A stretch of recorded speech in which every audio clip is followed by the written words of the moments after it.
In this video, I'll walk you through how to fuel your props, ignite them, and extinguish them as safely as possible. First off, let's look at how we fuel our props. This is super simple, and the goal is to end up with a wick that has plenty of fuel on it, but isn't oversaturated and dripping fuel everywhere. To start with, we're going to fully submerge our wick inside of our fuel. We only need to do this for a second or two. And once the wick is saturated, we raise our wick just above the fuel and place the torch between both of our palms. We then roll the torch between our palms, which is going to spin the wick and spray off any of that excess fuel back into our dipping container. Now, if you need to dip 2 torches, you can either do each torch individually, or you can spin both torches between your palms at the same time. And if you're using torches with nitro grips, make sure you're not holding the torch by the grip, as it'll just spin freely outside of the torch body. Placing your palms on the main body of the torch will allow you to spin that wick and spray off any of that excess fuel. Also, when dipping torches that have silicone wrapping close to the wick, special care needs to be taken not to dip the wrap into the fuel, as excess heat from the fire directly on the silicone can cause it to degrade over time. Also, remember to close your dipping station once your wicks are fueled. This is going to help prevent it from accidentally igniting. Let's move on to igniting your torches. And in order for fire to exist, we need 3 things. We need fuel vapor, oxygen in the air, and a heat source.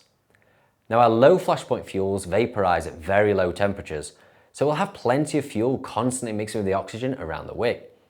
Introducing a heat source like a lighter is going to see that wick ignite instantly. Our high flashpoint fuels, however, will need a little more encouragement by holding the flame to the fuel for longer. This will allow the fuel to heat up to reach its flash point, where it will produce enough vapor for it to ignite. Now, outside of a lighter, there are plenty of different and creative ways that you can light a wick. Things like matches, sparks, candles, electric currents, flash paper, and even static electricity can all produce enough heat to light a wick. And while you can get very creative when lighting your low flashpoint fuels, your higher flashpoint fuels are going to need a more constant heat source from things like lighters, matches, and candles. Now let's look at how to extinguish your torches. As your skills develop, you'll have multiple techniques you can use to extinguish your props. Things like jellyfishes, forced extinguishers, hand extinguishers, and fire eating are all going to be effective ways to snuff out a wick. But what about when you're just starting out, or if you need to extinguish your torch quickly in an emergency? One option is to simply blow out your torches. And while this is simple to understand, a lot of people are surprised by how difficult it is. It requires a strong set of lungs to be able to blow out a wick that has a full flame. To do this, we need to blow very strongly and sharply over the wick. And passing the wick vertically past the face can help cover that whole surface area. If your breath isn't strong enough, or the torch is too far away from your mouth, you'll find that the back of the wick just won't extinguish, causing the whole wick to light back up again once you stop blowing. Now, waiting for your flame to shrink down towards the end of the burn will make your wick much easier to blow out. Upon a successful extinguish, remove the torch from the face and turn your head 90 degrees to avoid inhaling any of the vapor that's still coming off the torch. Now, if for some reason you're struggling to blow out your torch, don't worry, there is an alternative.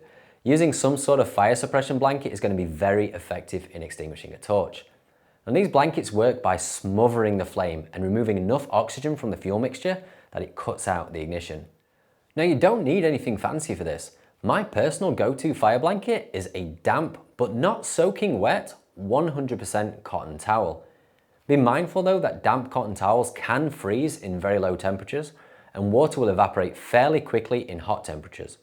In most cases though, even a dry cotton towel is going to be effective, providing it's a nice tight weave. A damp towel is also less capable of absorbing excess fuel, which also makes it safer for repeated use. Now let's explore some of the alternatives and weigh up the pros and the cons of each one. Now, many purpose-made fire blankets are made of or contain fiberglass.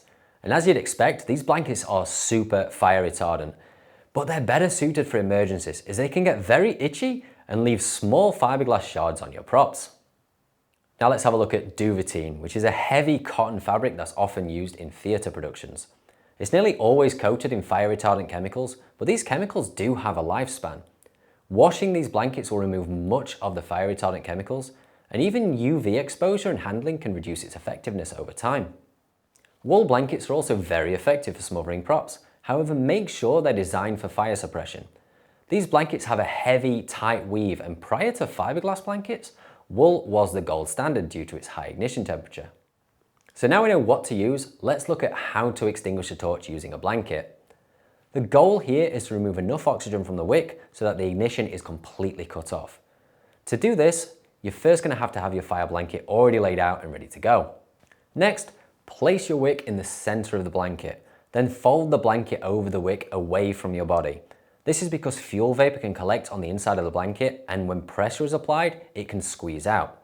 We want to make sure the vapor and any potential fire squeezes out away from our bodies. All that's left is to fold in the edges and apply some pressure to create a nice tight seal around the wick. Hold this for a few seconds to make sure the fire has been completely suppressed.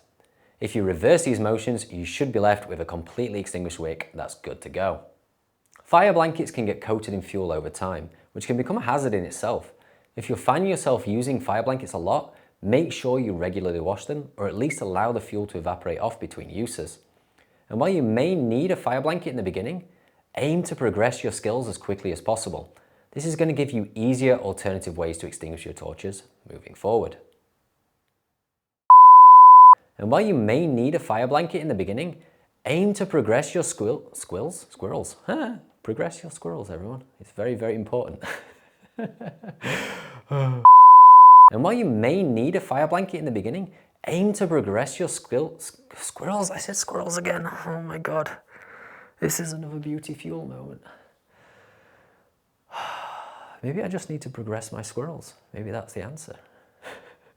I need something to eat. Maybe try some squirrel.